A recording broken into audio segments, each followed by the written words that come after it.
Hi. Mack and Finlay, any update on their injuries? Saw them training all right this morning. Yeah, they trained just now, and it looks positive for both of them. So they took part in the full session. Will they be available for selection? They should look good today. They both trained. Session has just ended, so they'll be looked at again, and there'll be a medical before tomorrow morning, and so on. So it's very positive today. They trained well. They trained throughout the session. Took part in the whole thing, so it's good. And Tadhg, Furlong and John McCarthy, how are they doing? I think the game is going to come too soon for the two boys. So yeah, too soon. And what are you looking to build on against Hansen this week? Yeah, there's a few bits and pieces. It's a different challenge. We're away from home, so there's a different mentality to going over there for us. There's parts around our kick chase that we've identified as coaches, and there's bits and pieces across the game. We're always trying to improve. We want to have a better performance. We're searching for that better performance. Very ambitious group of players. There's huge competition across the group. And that drives the performance in training sessions. But so for the weekend, kick chase is something we talked about after the game. But across the game, we're looking for a better performance. John, what did you make of Scotland last weekend, and what do you expect from them this weekend? It's always an unbelievably tough game. It's never an easy game. Regardless of what's happened in the past, they're very dangerous. They've got a world class backline, haven't they? And I guess for us, again, the mentality is a little bit off, or we spend a little bit of time thinking, that was a good start, and we're in trouble. They've talked about this is a big game for them. This is a big game for us. This is a big game for us to go away from home. And put a performance together that we can be proud of. So that's what we're focused on at the moment. Murrayfield's never been a place that we love going. What do you put that down to, or do you think it's something that's collectively in the heads of Irish rugby? I don't think it's amazing to go to all these stadiums. There's nowhere we don't want to go or we don't look forward to going. They're very difficult. They're a tough side to play against. They've got loads of belief. You look at the group, they have a settled group of players, a very settled management. They have a lot of confidence in what they do. They have a lot of belief in what they do. There's been an edge to the games that's been built up. You can see that in some of the URC stuff, and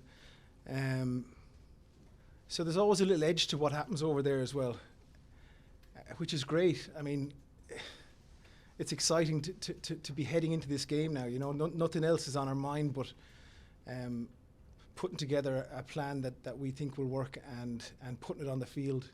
It's very exciting, John, just on those injuries, can you elaborate on Mack? Was a cut on his knee? Yeah, he had quite a deep cut on his knee, but movement-wise, he was good when he come back on. And yeah, Mack doesn't think too much. It was a nasty enough cut. He doesn't spend time dwelling on it, and he's moving really, really well. So he's out there sprinting, chasing kicks, all the bits, and he's good. Finlay as well, ankle. Yeah, ankle. Yeah, he's had issues with his ankle before. He got caught. It was nasty enough. He got caught, but he's managed to. The medical staff have managed to put him in a good place, and he looks good. He's moving well on the field, and he's good. Progress for Tadhg? Tadhg's making great progress. I don't know the ins and outs of it. I spoke to the doctor this morning, and he's made great progress. There's a really good plan, and we'll get him back as soon as he's ready.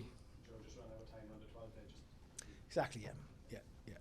Cameron, Paul Wallace is a big fan of Jack Ainger and what he brings in scrummaging. What have you seen from him so far? Well, he's been consistent in his entries. So what he does from setup into his entry piece has been really, really good. I think he's played around with that, and then there was a season or two where he was probably figuring things out. He's not figuring things out anymore. He's now in a place where he's really clear, really consistent in what he delivers, and that's why he's here. He's a good rugby player. We had him over in the EI tour, and he impressed us in the game. He's a bit of a scrum nose, which is always good when you're a prop. And yeah, he's done really, really well. He's competing with Finlay down there for game time. He gets plenty of game time, which says a lot about him as well. So he's got a fair bit of belief in himself. He just needs to make the step.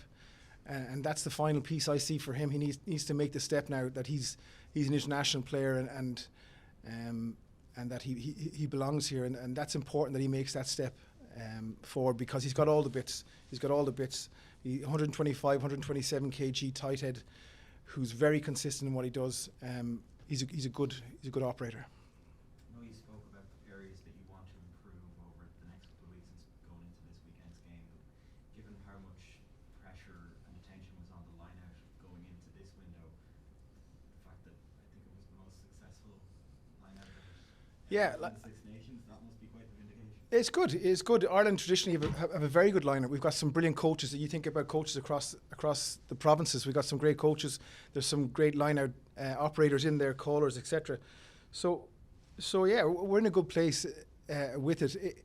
It doesn't. That's not the end of that, and that's why I'm trying to say, it's so important that you're actively looking to improve your max drill, for example, improve movement. Improve understanding of opposition defence. It doesn't stop because something was good, and it certainly we don't fall down on the ground because it wasn't good. So the lads will look to improve across the pack. I think as a forward group, I probably should have said it earlier. As a forward group, we got a lot of entries into their 22. We didn't convert them in the way we would have liked. I'm talking Mole into some of the grunt work, and that's another area that Scotland, with how they will, be around the ruck, they've got some really world class poachers in their squad. So, all those areas from Mole into the grunt work around what we do in the 22, some of those free kicks in the 22 as well. We need to be converting those, and we didn't against England. So it's again another area, for example, that we're working on and trying to improve in.